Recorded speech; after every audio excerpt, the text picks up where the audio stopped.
welcome to Anglesey for the Clubmans Sport Prototype Race 2 of the weekend. My name is Andy Webster here to take you through the action today. We've got a very thick and full field, and I'm also joined in the commentary box, thankfully, by Pete Richings, veteran of Clubmans Sport Prototype. Pete, you're going to do the honours of reading out our grid for us. Sure, and it's as always with Clubmans Sports Prototype, it's a 1-1 grid, and I think we saw in the first race the value of that 1-1 grid so. when Michelle Hayward stalled on the line. She didn't blame me for giving her advice on how to start, by the way. She was okay about it. But yeah, so that gives plenty of room for drivers to dodge around, so it's well worth doing. So the grid is formed from the finishing order of the first race. So naturally we've got James Clark, who won that race quite clearly on pole, with Cody Tree alongside him.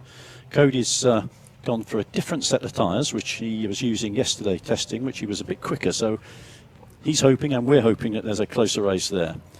The next row is Tom Bellamy and Clive Wood, also CSP1 cars. And the third row will be Steve Collier and Jared Lester. Jared driving his father's car again in this race. His father will take over again tomorrow. So those first 6 cars are all CSP1 cars. Then on the next row, in 7th position, we get Matthew Gauthier Thornton, who won the CSP2 class, and he's ahead of Paul Masters, who won the CSP A class. Matthew just managed to overtake Paul on the last corner of the last lap, which was, and then of course, as you may recall, he took the checkered flag, yes, which did, was slightly yes. premature, but anyway, it's fine.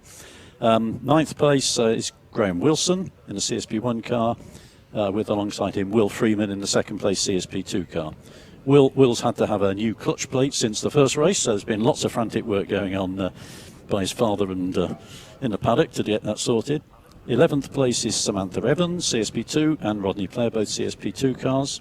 13th is Tom Muirhead, who clearly won the CSPB class, and he's alongside Gareth Salter from CSP2. Tommy Weyer, who had to come from the back of the grid in the first race, is 15th. And he's alongside Pippa Tanner-Wood, who was the 2nd CSPB car. Then we've got Neil Chapman, CSP2, Steve Littler, CSPB, Brian Hunter, CSPB, Mike Upton, CSPB. And then we've got the drivers who had problems in the first race and didn't finish. Alan Cook, who's in a CSP1 car, he had a problem with the diff oil seal. He might move forward then through this race. He will, undoubtedly. Michelle Hayward, who sustained a bit of accident damage in that little kerfuffle we saw up at the top of the track, broke her radiator, so Michelle obviously had to stop and all the coolant fell out. Barry Webb, who was also involved in that incident, had damaged a wheel, he had to stop. And Roger Watton's starter motor jammed. Ready for the start very shortly. That's a short lap, 1.55 miles, this coastal circuit configuration. Just to tell you that the championship standings, James Clark led coming into this, and I'm sure has extended that from Steve Dickens and Jared Lester. CSP2 led by Freeman, A by Charteris, and B by Muirhead. The leaders are in position. It'll just be a few more seconds before we have the whole grid assembled. Yeah, the last car's just coming down the corkscrew now, so it shouldn't be too long before they're all formed up on the grid. I imagine it quite a challenge to be starting behind the final corner here, and in fact also pointing downhill for the last 2 rows. I was talking to some of the drivers. They have a job seeing the red lights on the top of the end of the pit road as well. Sure. Well, here is the red lights. They are on. We're ready to get racing. Will James Clark get away? Well, no, but Cody Tree with initial launch. Very good indeed. James Clark with the second bite going very well on the inside into target corner, and they will manage to go cleanly through. It is James Clark who didn't get the best of launches, but managed to just about pick up the wheel spin, make a correction on the order as he went through there.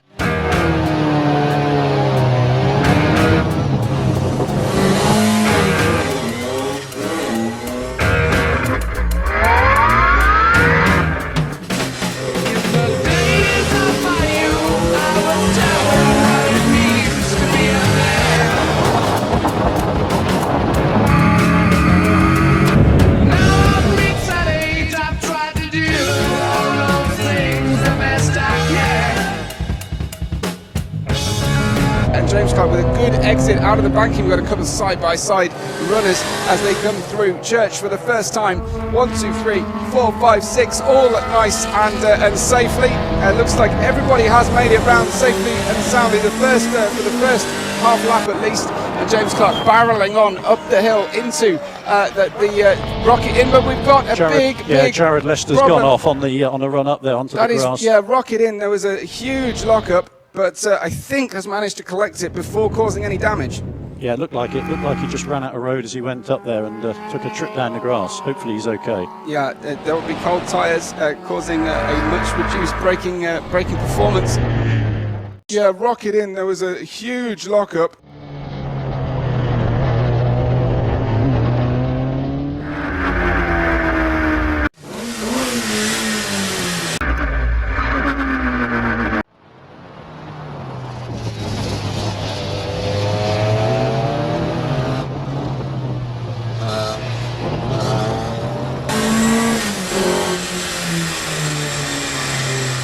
But James Clark, so far, has been the class of the field and the class of the championship, and launches one out of the final corner. Cody Tree a lot closer than he was, and through the first for the first race on the second lap, and also car 32.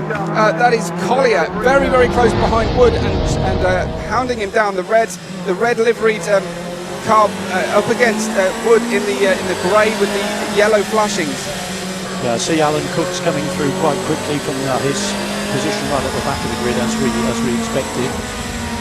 Good stuff from him, and as the front two start leading, that is a big move on the rear axle from Wood, who was struggling to get the car cleanly out of Church Corner, was then lost out through School, and as they head towards Rocket Inn, a big close down. Oh wow, it's almost running into the back when Collier and just ran out of racing room. Wood was on the limit, and Collier was just past it. Yeah, Clive Wood's looking quite threatening now. I think that could grow up into quite a good scrap there if he can get past Collier and challenge.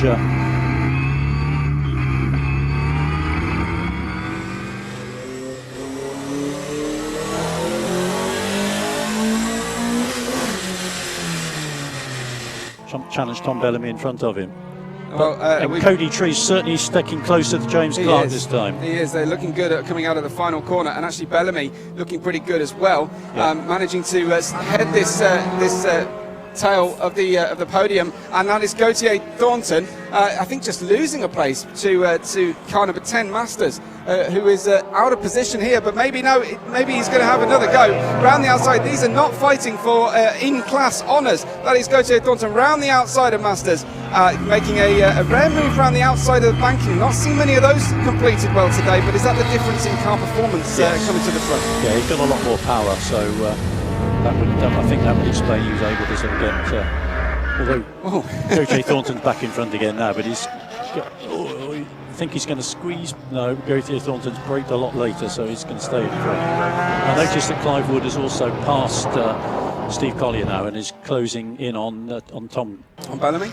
And Cody Tree much closer to James Clark this time. This is looking like a race today at the front. The lead gap now down to less than a second. That's 0.994, and actually fastest lap of the race so far for Cody Tree, a 106.0. Very impressive early on in this race as the tyres are still building temperature and the battle for the podium continues. Bellamy, Wood, Collier is the order, and then further down Gautier Thornton in the CSP2 leading several out-of-class cars and putting in a great performance. I noticed that in CSP2, Will Freeman made quite a slow start. I guess he was being careful with that new clutch that his dad fitted, so he's worked himself up to second in class now, which is good. Really thrilling battle for the podium continues as Cody Tree is trying to continue to be quicker than Clark in front. James Clark not having it all his own way so far in this period. That is a pass against Masters by Wilson. Wilson sneaking one ahead there in the CSP1 class under the better handling CSP.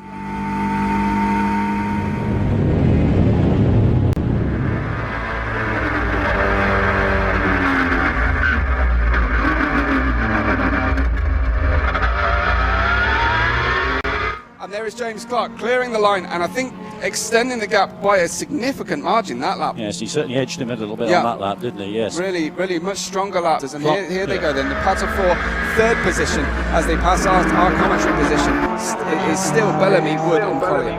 That's a very good scrap for last place on the podium, isn't it? Gautier Thornton went well clear in CSP2 and actually got ahead of a couple of CSP1 cars. He absolutely has. He's driving fantastically. His teammate is leading this race, so they'll be talking with each other about how to maximise the trips through this Anglesey Coastal Circuit configuration. As now you can see Wood getting closer and closer. Really getting close, isn't he? He really Tom is. Bellamy now. He'll have an opportunity into the big stop into Rocket Inn, but the car gets so unbalanced off camber and blind entry. It's really difficult to make the move work there. It's a lot easier to see your way in and out of the banking corner than it is into Rocket Inn and Rocket out. And you might even see someone have a little look down the inside into the corkscrew shortly, but Clive Wood very, very close now.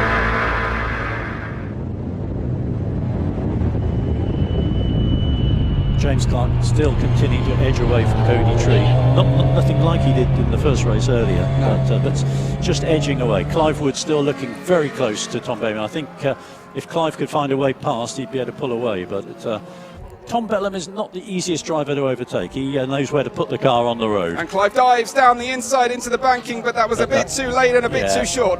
Tom knows how to close the door politely, I should say. But Clive Wood was very quick on the way out, and in fact it was compromised on the entry on the apex of the church corner that time, and if he could have just kept his foot down, he would have been drawing alongside as they go past the school building on the exit of school corner, and then they're down and they hit the rise all the way up to Rocket Inn, and this time Clive Wood is getting caught by Collier. Such was his loss of momentum all the way back at Church Corner.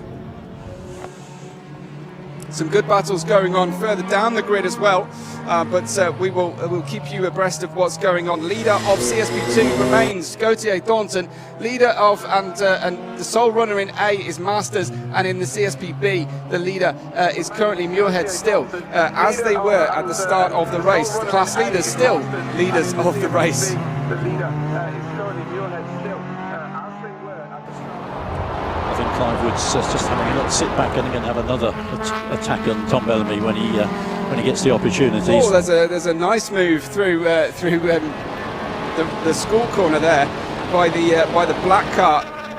Very nicely done indeed. And again, bit of side-by-side action for 52 and 60 as they head through into the twisty complex of Rockets and Peel, and followed by the corkscrew corner as well. In fact, that blue car just moving out of the way, and it looks like that's Cody Tree coming through. Is it car 71 already starting to lap the slower runners? Yeah, we're about halfway through the race. Yeah, and we've got a lot of lappery taking place now.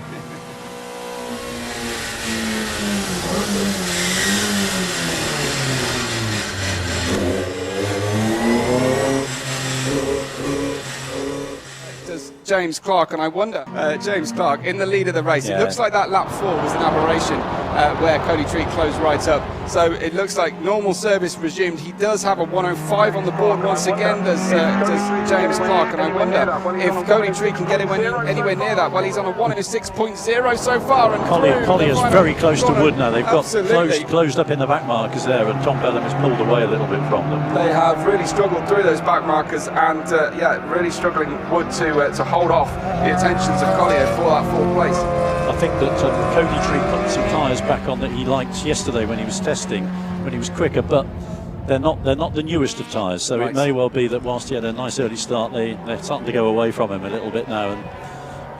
And good to see car 82 still running in CSP1. Good to see that car running this time much better than it did in the first race. Yeah, Michelle had that little tag with another car and broke the radiator, so she had to start right at the back. And it's good to see her working her way through the field now. Yeah, absolutely.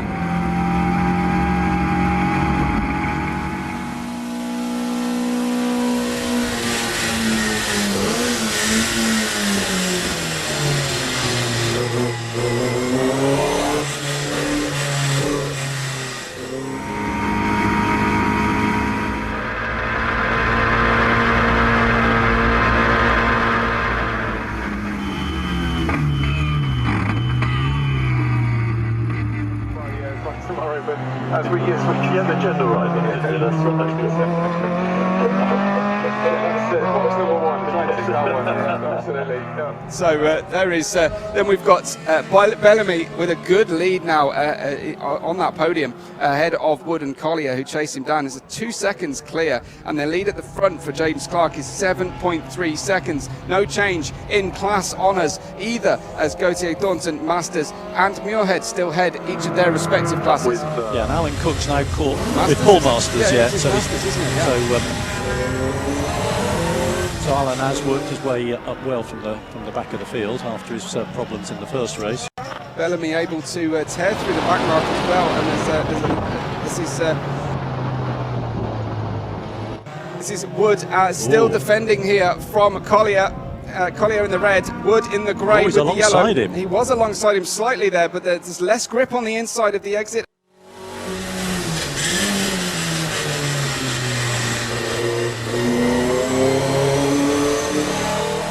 Then they condense very close. I don't think Clive Wood's going to be very impressed with car 52 there, who significantly slowed him as they went through, but it looks like he's at least giving equal treatment to the car behind Clive Wood. In fact, he's gone back ahead as they go through the corkscrew and down. I think Clive's got a problem. Absolutely, yeah. Slowing now through the exit at the final corner, and that looks like the Wood Collier battle has run and done.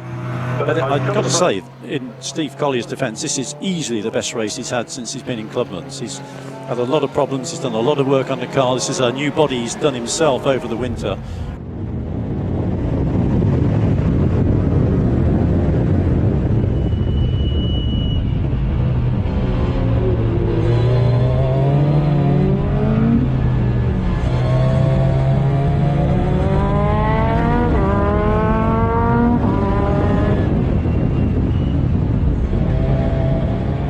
Found a lot of speed. It's a unique body configuration. It is, as well, isn't it? He did it all himself in the garage over the winter, and it's going really well. This is the best I've ever seen him go. It's almost inspired by the Porsche Le Mans prototype entry with those pointed wheel arch covers. There's definitely a bit of Bell MP inspiration there, isn't there? Yeah.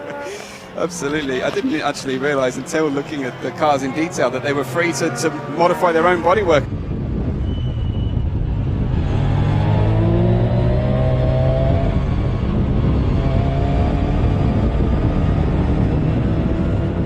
James Clark comes through, and it looks like Cody Tree has yet to even get there. Here he comes to cross the line, passing car 42 as he does so, and Cody Tree now 9 seconds with 3.5 minutes to run. Yeah, one of the great things about Clubmans is there's quite a lot of freedom of the regulations. So we have some regulations, but it's quite a lot of freedom. So it's good for car owners to develop their cars, and as you can see, they're pretty quick, great to drive, but pretty cost effective to run. Yeah, and a lot of the cars there's a lot of variance at the back end of the cars as well. If you can pay a lot of attention, see James Clark's entry has got a very significant diffusion on the back. No two cars, even when they're the same description, no two cars are actually the same as each other. They're all got lots of little modifications the owners have done to them themselves. Absolutely. Well, flying through, you've got some that are open front wheels and some that are not, as they go through, and they're all negotiating for room on the racetrack. But James Clark continues to lead this one. James Clark continues to lead this one from Cody Tree, Bellamy, Collier, Gautier, Thornton now up into 5th place overall, and that would be a significantly strong result for the class 2 CSP car. Yeah, no, that's a great performance from Matthew. He didn't have a good first meeting at Silverstone, but he's certainly making up for it here this weekend. Absolutely. And this is a real driver's circuit, so I think that explains it.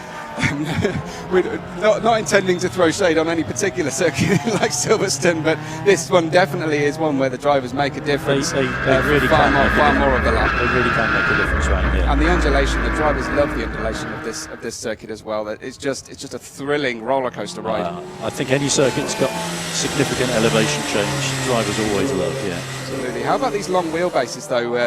Getting through that corkscrew. Is anyone having problems? Do you know, just managing to get the car settled down again?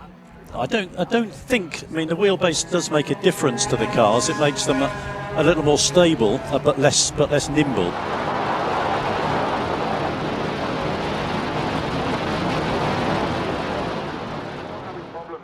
do you know, just managing to get the car settled down again? I don't think. I mean, the wheelbase does make a difference to the cars. It makes them a little more stable, but less nimble. But I think everybody finds it really difficult, whatever wheelbase the car is.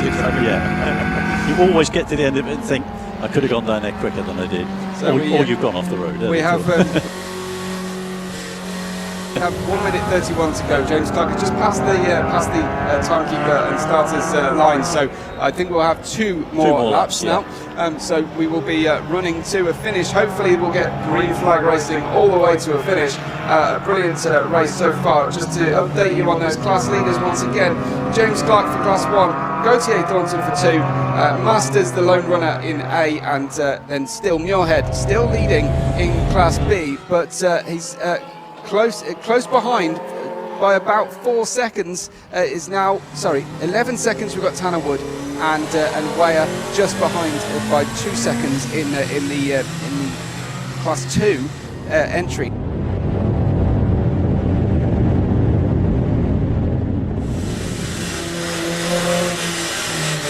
So it's a big mix in the midfield as to class honours here.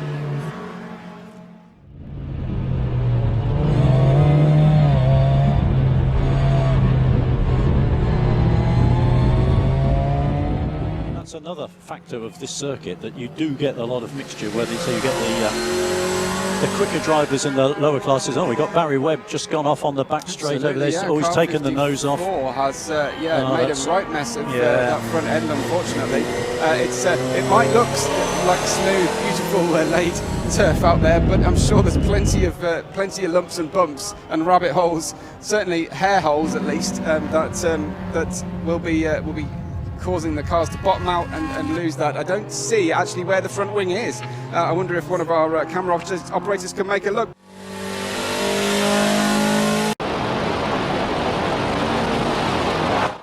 But car 81 has a significantly wrong-looking rear end, so it could be that was a result of contact if there's two cars with issue like that. Yeah, I hope not, because they made contact in the first race, and Okay, yes. We may have a discussion in the paddock if that's the case. Indeed. Well, I hope not. I hope you can, if they are having a decision, go and I'm not sure they were on the same bit of track at the time, but we'll find out, I'm sure. Absolutely. So the last lap has begun. We are about to finish up. It looks to be going the same way as before. The starter is looking for the correct dark green racing entry here to wave the flag for as we come out of the final corner. It looks like there it is. James Clark wins race 2 as it was in race 1. Cody Tree, I think a lot further back perhaps than he would like. I saw a red car coming very close behind James Clark, but it was a different red car. It wasn't Cody Tree. He was just coming towards the final corner now, in fact. So James Clark absolutely bossing it again, and hats off to him. Cody Tree in second place, 21.5 seconds away.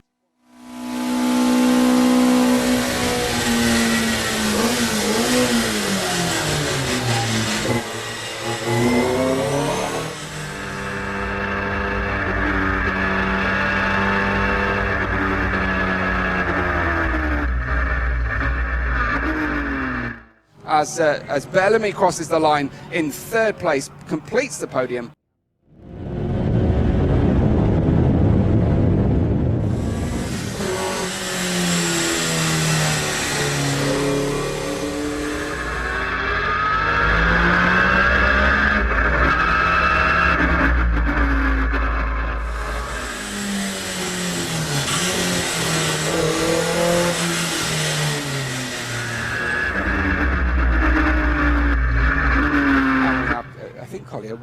I thought he was just finishing that distinctive black wheel arches, wheel covers, and he completes into fourth position. Will Gautier Thornton finish header class 2? Yes, he will, and he loves a little gesture to his mechanic. Alan Cook just got in front. Oh, there we go. Alan Masters in the beautiful Martini-inspired CSP1, got ahead of Masters, who completes that CSP A victory, as it were. James Clark's already coming round to finish his second lap here. James Clark wants to win the race twice. He's done it again, hasn't he? He's gone for another one. He's gone for a parade lap. But the checkered flag has fallen, and we will take you through the provisional results here. But another masterclass from James Clark. I did get James Clark to put some gold stickers on his mirror so that the starter could identify him this time. So.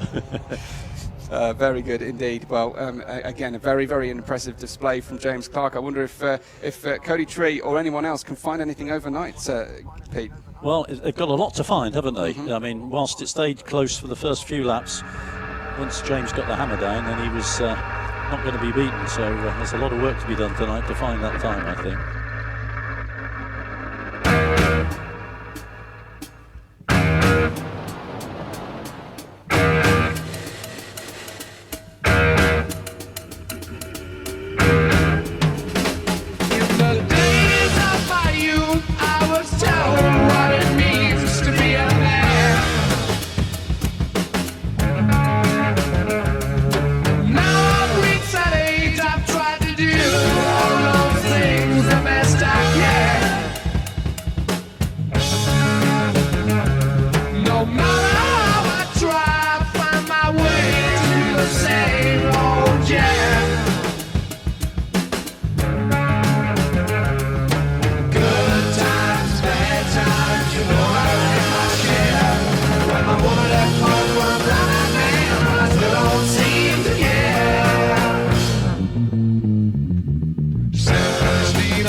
You know